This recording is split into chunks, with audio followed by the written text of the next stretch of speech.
السلام علیکم جی، کیا حال چال ہے؟ آج ہم جو ناول پڑھنے لگے ہیں اس کا نام ہے محبت۔ چلے جی پڑھنا سٹارٹ کرتے ہیں۔ یہ لو کھاؤ وہ بہت خاموشی سے آیا تھا اور اب پیڑ کے پیچھے پنجوں کے بل اس کے سامنے بیٹھا اسے امرود کی کاشوں پہ چینی لگا کر دے رہا تھا۔ اس بلی کے لیے چینی والا امرود ہی پسندیدہ پھل تھا۔ میں نے کچھ نہیں کیا تھا سچی۔ اس کی آنکھوں سے موٹے موٹے دو آنسو گر پڑے۔ وہ بری طرح گھبرایا۔ پلیٹ اس کے ہاتھ سے چھوٹ کر گرنے والی تھی۔ اس نے فوراً پلیٹ فرش پر رکھی اور اس کے تیزی سے بہتے ہوئے آنسوؤں کو گالوں کی آڑھی ہاتھ سے انگلی کی پوروں میں سمیٹا۔ ہٹ جاؤ، تم بھی آئے تو ہلکا ہلکا ہنس رہے تھے۔ وہ اب آنسو روک چکی تھی۔ اس کے سنجیدہ چہرے پہ ہنسی ڈھونڈنے کی کوشش کر رہی تھی تاکہ اسے لتاڑ سکے، لیکن وہ بھی اپنے نام کا ایک ہی تھا۔ عزیر اتنی ہی سنجیدگی سے بیٹھا ہوا تھا۔ جب اس کے چہرے پہ مسکان کا کوئی مٹا ہوا سا نشان بھی نظر نہ آیا تو لائبہ نے اپنا ہاتھ خود امرود کی کاش کی طرف بڑھایا۔ عزیر کی زبان پہ کھجلی ہوئی۔ ویسے اماں نے زیادہ ڈانٹ دیا تمہیں؟ اس عمر میں درخت پہ چڑھنا اتنی بھی کوئی اور اونچی حرکت نہیں ہے۔ پورا زور اس عمر پہ تھا۔ لائبہ نے آنکھیں اٹھا کر دیکھا تو عزیر کی آنکھوں میں شرارت نے اسے تپا دیا۔ تمہیں تو میں بتاتی ہوں، یہ کہہ کر وہ دامن جھاڑتی اٹھی۔ پیڑ کے ساتھ لگے جھولے کے آگے عزیر بھاگ رہا تھا اور پیچھے لائبہ۔ نہ جانے کتنے سالوں سے یہ کھیل جاری تھا۔ کھیلنے والے نہیں تھکے تھے، لیکن دیکھنے والی دو آنکھیں بار بار یہی منظر دیکھ کر دب چکی تھیں۔ اس لڑکی کو عزت ہی نہیں ہے، جان کر بے عزت ہوتی ہے میرے ہاتھوں سے۔ عامرہ خاتون نے زہرخند لہجے میں خود کلامی کی اور برآمدی سے نظریں ہٹا کر اپنے سامنے کی الماری پہ مرکوز کر لیں، جس پہ خوشخط لفظوں میں لکھا تھا: اللہ کے بندوں سے محبت بھی عبادت ہے۔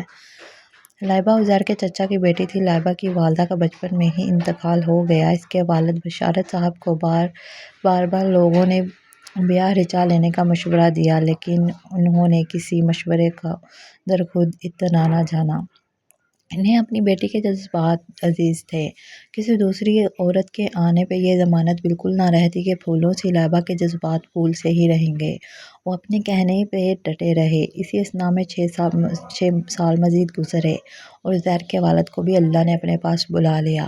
وہ دو گرانے جو ایک گھر میں رہتے تھے، دونوں دورے ہو چکے تھے۔ لائبہ کی والدہ نہیں تھیں اور عزیر کے والد نہیں تھے۔ بشارت صاحب کے سر پہ ایک دفعہ پھر مشورے دینے والے ٹوٹ پڑے: اپنی بھابھی سے شادی کر لو۔ وہ دھڑے لوگ ایک دوسرے کو مکمل کر سکتے ہیں کی منطق بن بادل برسات کی طرح برسنے لگی۔ عامرہ خاتون نے اس معاملے میں چپ تھامی رکھی۔ انہیں اگر نکاح کا پیغام پہنچایا جاتا تو وہ مان بھی جاتی۔ انہیں اس گھر سے خاص انس تھا۔ کسی بھی صورت میں وہ اس گھر سے جدائی کا سوچ ہی نہیں سکتی تھیں۔ ان کے پیچھے تھا ہی کون؟ کوئی بھی نہیں۔ من ہی من میں وہ کانوں کی کچی عورت لوگوں کے بہلاوے میں آ گئی۔ اسے لگا کہ واقعی اس گھر میں رہنے کا بس یہی ایک راستہ باقی بچا ہے کہ بشارت سے عقد ہو جائے۔ ادھر بشارت صاحب کسی کے ہاتھ نہ آئے اپنی بھابھی کو ایسی نظر سے دیکھا نہیں تھا، اور دوسرا اپنی بیٹی کے سر پر سوتیلی مال آنا ان کا دل گوارا ہی نہیں کر رہا تھا، چاہے اس کی تائی ہی کیوں نہ ہوتی۔ البتہ ایک کام انہوں نے کیا: عامرہ خاتون کو گھر سے نہ جانے دیا۔ عامرہ خاتون اس عمر پہ جہاں شکر گزار ہوتیں، وہیں ایک نہ کی جانے والی تذلیل خون کی طرح ان کے دماغ سے چپک گئی۔ رد کیے جانے کا احساس عورت کو کسی بھی رشتے میں اور کسی بھی عمر میں پاگل کر دیتا ہے۔ یہ پاگل پن اگر ایک مشت باہر نہ بھی آئے تو اندر ہی اندر دانت میں الاؤ کی طرح دہکتا رہتا ہے۔ کسی نہ کسی رنگ میں یہ ساری تپش اپنی حدت سے اپنے ماحول کو آشنا کروا ہی دیتی ہے۔ بشارت صاحب نے بھابھی کو بیوی تو نہ بنایا، لیکن انہیں گھر سے بھی نہ جانے دیا۔ حویلی نما گھر کے درمیان میں دیوار نہ اٹھائی، لیکن اپنے لیے سامنے کا حصہ ایک کمرہ مختص کر لیا۔ اپنی اور لائبہ کے کام کاج کے لیے ملازمہ رکھ لی۔ بھابھی کو کبھی تکلیف نہ پہنچائی۔ جو آمدن ہوتی اس میں سے عزیر کا حصہ بیٹوں کی طرح 2 حصے نکالتے، لائبہ پہ ایک حصہ خرچ کرتے، کبھی منہ سے پیسوں کا تذکرہ بھی نہ کرتے۔ ہر ماہ کی 5 تاریخ کو لائبہ کے ہاتھ لفافہ بھابھی کو پہنچ جاتا۔ یہ اور بات کہ اس چھوٹی سی بچی کے ہاتھ سے پیسے لیتے عامرہ خاتون کو اپنی انا 100 دفعہ مارنی پڑتی۔ نہ جانے کیسے ان کے اندر کہیں انا کو مار دینے کا حوصلہ زہر بن کر لائبہ کے خلاف جمع ہونے لگا۔ ایک دن اچانک بشارت صاحب کی طبیعت بگڑ گئی۔ طبیعت کا بگڑنا تو بہانہ تھا، قدرت نے بہت سے چہرے واضح کرنے تھے۔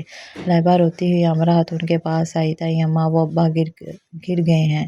اوہو میں نماز پڑھ کر آتی ہوں، آگے سے یوں جواب دیا جیسے آخری نماز ادا کرنی ہو۔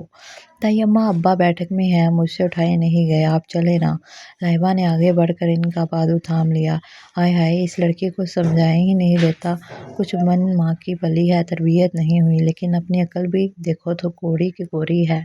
وہ نامحرم ہے میرے لیے، اور ادھر نماز تیار کھڑی ہے۔ بی بی جی جان چھوڑو، کہہ رہی ہوں کہ نماز پڑھ کر آتی ہوں۔ بازو جھٹک کر وہ گویا ہوئی۔ لائبہ کو باپ سے زیادہ عزیز کچھ نہیں تھا۔ منہ میں آیا کہ اگر ایسا ہی نامحرم تھے تو اتنے سالوں سے یہیں کیوں پڑی رہیں اور پیسے کیوں پکڑتی رہیں؟ اگر وہ خدا ترس تھے تو ان پہ بھی اللہ واسطے کا ترس کھا ہی لیتی، لیکن خاموش رہیں۔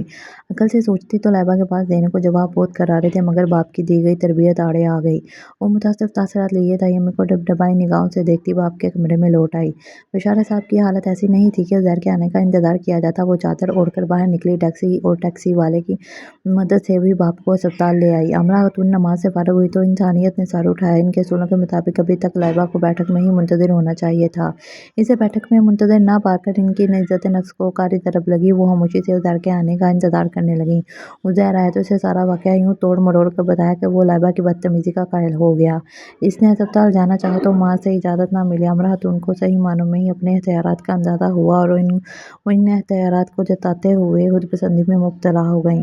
دوسری طرف بھی کوئی عزیر کے انتظار میں سوکھ رہا تھا، یہ لائبہ تھی جو ہسپتال کے یک بستہ ماحول میں اپنوں کی اپنائیت کی حدت کی منتظر تھی۔ باپ آئی سی یو میں تھا، کسی اپنے کی شدید ضرورت تھی۔ ڈاکٹر بار بار آ کر پوچھتا کہ آپ کے ساتھ کوئی میل اٹینڈنٹ نہیں ہے۔ لائبہ کی متلاشی نظریں بار بار ہسپتال کے داخلی دروازے پر جا کر پلٹ رہی تھیں۔ اسے آج عزیر کی شدید ضرورت تھی، لیکن اس نے نہ آنا تھا سو نہ آیا۔ بہت سی امیدیں اپنی موت آپ مر گئیں، کئی خوشگمانیوں نے خودکشی کی، بہت سے مزمر تعلقات خود بخود ختم ہو گئے۔ باپ کے اے ٹی ایم کارڈ نے رشتہ داروں سے زیادہ ساتھ نہیں پایا۔ وہ 2 روز بعد باپ کو گھر لے کر لوٹی تو اپنے پاؤں پر چلتا ہوا انسان آج جسم کے فالج سے لاچار اور بے بس ہوا ساتھ آیا۔ گھر کا سارا ماحول بھی بدل گیا تھا۔ پہلے پہل عامرہ تائی کی چبھتی ہوئی نظریں اور آواز روح کو گھائل کرتی تھی۔ اب بھی چبھن باقی تھی، لیکن چبھن پہ حاوی ایک اور شے تھی، اور وہ تھی خاموشی، صرف خاموشی۔ امرا خاتون نے ایک دفعہ بھی اپنے کمرے سے نکل کر بشارت صاحب کا پوچھنے نہ آئی۔ ان کے آنے کا انتظار کس کو تھا؟ لیکن عزیر کا انتظار تو تھا۔ یہ انتظار بھی اپنے آپ ختم ہو گیا۔ وقت کے تیز طوفان کے سامنے روشنی قائم نہ رہ سکی، سارے دیے بجھ گئے۔ اماں ایسی بھی کیا ناراضگی ہے، ہمیں ایک دفعہ تو جانا چاہیے۔ عزیر ماں کو منانے کی ناکام کوشش کر رہا تھا۔ کمرے کے روشن دان پر ایک چڑیا اپنے گھونسلے کو مکمل کرنے کی کوشش میں مصروف تھی۔ اس بات سے بے خبر کہ کل کی چلنے والی آندھی میں اس کی ساری گھاس پھونس ہوا کی نذر ہو جانی ہے۔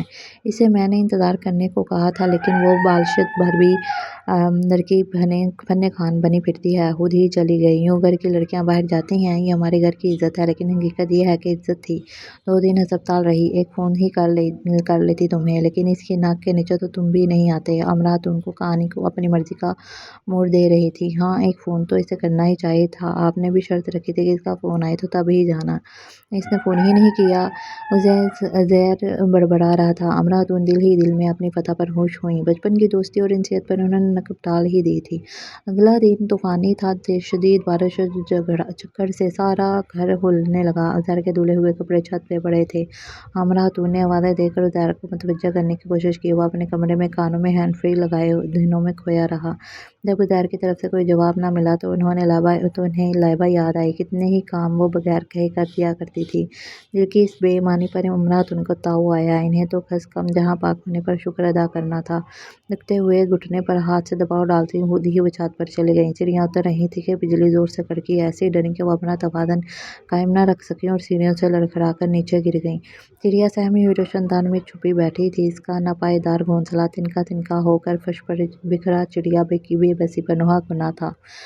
طوفان کے شور نے چڑیا کی چیخوں پہ اپنے کان بند کر لیے تھے۔ ہوا ہوا کچھ یوں اور کواڑ کھلے۔ ہوا کچھ تھمی اور کباڑ کھلے، سب آوازیں واضح ہوئی تو ماں کی چیخوں نے عزیر کے دماغ میں گھنٹیاں بجا دی۔ وہ فی الفور ماں کو ہسپتال لے کر پہنچا تھا۔ لائبہ نے اس سارے معاملے میں خاموش تماشائی کا کردار بھی ادا نہیں کیا تھا۔ وہ جو لوگ اس کے باپ کا سہارا نہیں بن سکتے تھے وہ اس کے لیے کچھ نہیں تھے، تماشا بھی نہیں۔ میرا تکبر سر کے بل زمین پر آیا ہے۔ آمنہ بیگم مسلسل آنسو بہا رہی تھی اور عزیر کے پاس ان کو دینے کو کوئی تسلی، کوئی دلاسا نہیں تھا۔ امی آپ اپنا خیال رکھیں، کیوں رو رو کر خود کو ہلکان کر رہی ہیں؟ عزیر اپنی ماں کی غلطی کو جانتا بھی نہیں تھا، مانتا بھی تھا، لیکن آپریشن کے بعد ماں کا یوں رونا عزیر کے دل پہ آنسو گرا رہا تھا۔ اس دن کا گرنا صرف کسی چوٹ کی وجہ سے ثابت نہ ہوا، گھٹنے اپنی جگہ سے کھسک گئے تھے۔ ڈاکٹر نے فوری آپریشن تجویز کیا تھا۔ ہڈیوں کے درمیان کا غوطہ ہڈیوں کی رگڑ کے باعث کم ہو گیا تھا۔ آپریشن ناگزیر ہوا تو عزیر نے اپنی ساری جمع پونجی لگا دی۔ اولاد والدین کو لٹانے پر آئے تو عود کو بھی بیچ دیتی، اب اپنے سوارے بھی بیچ بیٹھا۔ ہسپتال میں اکیلے رہ کر اسے کئی بار لائبہ کا خیال آیا۔ لڑکا ہو کر اس نے ہسپتال میں تنہائی کے اصلی مفہوم جانے تھے۔ نہ جانے لائبہ پر کیا گزرتی رہی ہوگی، اس سے آگے وہ کچھ سوچ نہ سکا۔ مجھے گھر لے جاؤ، میں نے لائبہ سے معافی مانگنی ہے، آمنہ خاتون روتے ہوئے ایک ہی فریاد کر رہی تھیں۔ عزیر ان کی بات نہیں مان سکتا تھا۔ اس نے ڈاکٹر کی مانی تھی۔ تقریباً 15 دن بعد ماں کو لے کر گھر لوٹا تو شدت سے دل چاہا لائبہ کے پاس چلا جائے، لیکن کس منہ سے جاتا؟ چچا کی بیماری پر منہ نہیں دکھایا تھا، اب ماں کی بیماری پر کیسے مدد مانگتا؟ ضرورت ایجاد کی ماں ہے، مدد کے بغیر گزارا تو ہو سکتا تھا، لیکن غم بانٹنے والا کندھا شدت سے درکار تھا۔ تو جا اس کے پاس، اسے کہہ میں اسے بلا رہی ہوں، وہ آ جائے گی۔ آمنہ خاتون عزیر سے مسلسل مطالبہ کرنے لگی، ماں وہ تو آ جائے گی، لیکن مجھے بتائیں میں اسے منانے کیسے جاؤں؟ عزیر نے رقاصی آواز میں اپنی لاچاری ظاہر کی، عزیر غلطیاں کر کے بیٹھ نہیں جانا چاہیے، ان کو لکیر نہیں سمجھنا چاہیے، ان کو پٹتے نہیں رہنا چاہیے، بلکہ یوں ہی احساس ہو کہ یہ غلط ہے، اسے مٹانے کی کوشش کرنی چاہیے۔ میں غلطی کر کے بیٹھی ہوں، لیکن دیکھو اب اپنے پیروں پر چل نہیں سکتی، یہ نہ ہو تمہارے پیروں کی زمین بھی چھین لی جائے۔ آمنہ خاتون نے عزیر کو ڈرایا، پھر میں کیا کروں؟ عزیر نے ہتھیار پھینک دیے کہ اس کے پاس جاؤ۔ آمنہ بیگم نے حکم دیا۔ کس منہ سے جاؤں؟ عزیر کے پاس سوال تھا۔ اسی منہ کے ساتھ جاؤ جس پر افسردگی اور ندامت کی تہ جمی ہوئی ہے، اس چہرے پہ اسے جلد ترس آئے گا۔ آمنہ بیگم نے اسے لائبہ کے پاس جانے کے لیے اکسایا۔ عزیر باہر برآمدے میں آیا تو وہ کچن میں کھڑی روٹی پکا رہی تھی۔ اکیلے زندگی کے ذائقے چکھتے اس کے معصوم چہرے پر تختی کا نقاب چڑھ گیا تھا۔ لائبہ! عزیر نے اسے پکارا تو وہ خاموش رہی۔ بھلا بولنے کو کچھ باقی تھا؟ لائبہ مجھے معاف کر دو، وہ معافی مانگ رہا تھا۔ کیا اتنا آسان تھا معاف کر دینا؟ لائبہ نے سوچا، کس جرم کی معافی مانگ رہا ہے یہ؟ کس بات پہ معاف کر دوں؟ وہ اسے سوال کرنے لگی۔ لائبہ کچھ تو بولو۔ وہ ڈرے ڈرے لہجے میں دوبارہ گویا ہوا، کیا سننا چاہتے ہو؟ وہ عزیر کی آنکھوں میں اجنبی آنکھوں سے جھانکتے ہوئے بولی۔ عزیر نے جھرجھری لی۔ یہ آنکھیں کل تک اس کی تھیں، آج اجنبی ہو گئیں۔ دیکھو یوں تو نہ کرو، مجھ سے غلطی ہو گئی ہے، مجھے معاف کر دو۔ جھوٹ بول رہے ہو تم، تمہیں آج بھی اپنی غلطی کا احساس نہیں ہوا، ضرورت کا احساس ہوا ہے؟ تمہیں معلوم ہوا ہے کہ تنہا رہنے میں اور کسی کے ساتھ ہونے میں کیا فرق ہوتا ہے؟ آج تم اپنی تنہائی دور کرنے آئے ہو۔ لائبہ نے یہ کہتے ہوئے اسے دیکھا بھی نہیں تھا۔ تم جو کہہ رہی ہو ٹھیک کہہ رہی ہو، تم بہت بہادر ہو، میں مانتا ہوں، تم رہ سکتی ہو تنہا، میں نہیں ہوں بہادر، میں تمہارے بغیر نہیں رہ سکتا، میں واقعی غلط تھا، لیکن ایک دفعہ کی غلطی تو سب ہی معاف کر دیا کرتے ہیں۔ میں لوٹ کر تمہارے پاس آیا ہوں، اپنی غلطی تسلیم کر رہا ہوں، مجھے معاف کر دو، اماں بہت شرمندہ ہیں۔ عزیر نے نظریں جھکا کر معافی مانگی۔ یہ کہاں کا انصاف ہے عزیر تجارت صاحب، یہ کہاں کا انصاف ہے کہ مرد جب چاہے غلطی کرے، جب جی چاہے لوٹ آئے، اسے احساس ہو تو منانے آئے اور عورت مان جائے۔ تم کس رشتے سے لوٹ آنے کا دعویٰ کر سکتے ہو؟ تم میرے تھے ہی کب؟ تم جیسے مرد سے تو شکر ہے میرا ایسا کوئی رشتہ نہیں کہ میں تمہارے لوٹ آنے کا انتظار کرتی۔ تم مرد ضرور ہو، لیکن میرے مرد نہیں ہو، میرے کچھ نہیں ہو، میں تمہیں برداشت کرنے کی پابند نہیں ہوں۔ سنا تم نے؟ لائبہ اس پر چلا رہی تھی۔ وہ خواب جو ہماری آنکھوں نے دیکھے تھے، انہیں تم یوں کیسے نوچ سکتی ہو؟ اب تو اماں بھی راضی ہیں، انہوں نے خود بھیجا ہے تمہارے پاس۔ عزیر اس کی آواز سے ہراساں ہوا، وہ اس کی مٹھی سے ریت کی طرح پھسل رہی تھی۔ خواب؟ کون سے خواب؟ وہ خواب جنہیں اپنے باپ کی بیماری میں اپنے آنسوؤں میں بہا آئی ہوں۔ خواب؟ کون سے خواب؟ وہ خواب جنہیں اپنے باپ کی بیماری میں اپنے آنسوؤں میں بہا آئی میں۔ اب تم دکھاؤ تو بھی مجھے وہ خواب نظر نہیں آئیں گے۔ تمہاری اماں ماں ہیں، ان کا کہنا نہ کہنا اہمیت رکھتا ہے۔ میرا ابا لڑکی کے باپ ہیں، ان کا تو جینا مرنا بھی اہمیت نہیں رکھتا۔ ان کی ساری زندگی کا خلوص ایک طرف اور تائیمہ کی رتی بھر شرمندگی ایک طرف۔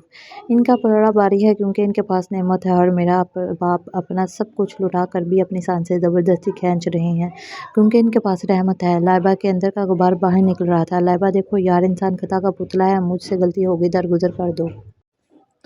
عزیر اب کچن کے فرش پر گھٹنے ٹیک کر بیٹھ گیا۔ اس شخص کو لائبہ نے اپنے دل کی سب سے اونچی مسند پر بٹھایا تھا۔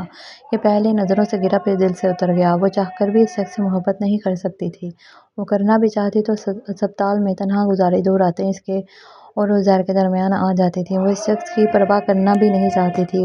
اسے وہ دن رات یاد آ جاتے جب وہ اپنے باپ کو سنبھال رہی تھی۔ باپ مرد ہونے کی وجہ سے اپنی بیٹی کے ہاتھوں سنبھالے جانے پر بے باک آنسو بہاتا تھا۔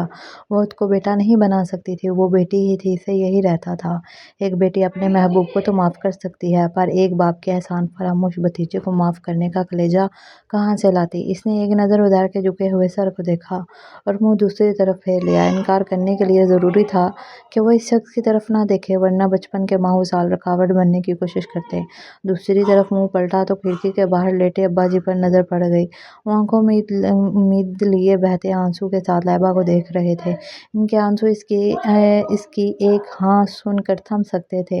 لائبہ کے ہاتھ کپ کپائے۔ اس نے کھڑکی کی صلاحوں کو دونوں ہاتھوں سے تھام لیا۔ تم جاؤ، میں آتی ہوں تائی اماں کے پاس، میں نے معاف کیا۔ وہ بیٹی تھی، اس نے یہی کرنا تھا۔ رحمتیں نعمتیں ہوتی ہیں، غفران نعمت کیا جاتا ہے اور نعمتیں انکار کرتی بھی اچھی لگتی ہیں۔ رحمتوں کو صرف سر جھکانا ہوتا ہے، اس نے بھی سر جھکا لیا تھا۔ امید ہے آپ کو آج کا میرا ناول ضرور پسند آیا ہوگا۔ لائک کیجیے، سبسکرائب کیجیے۔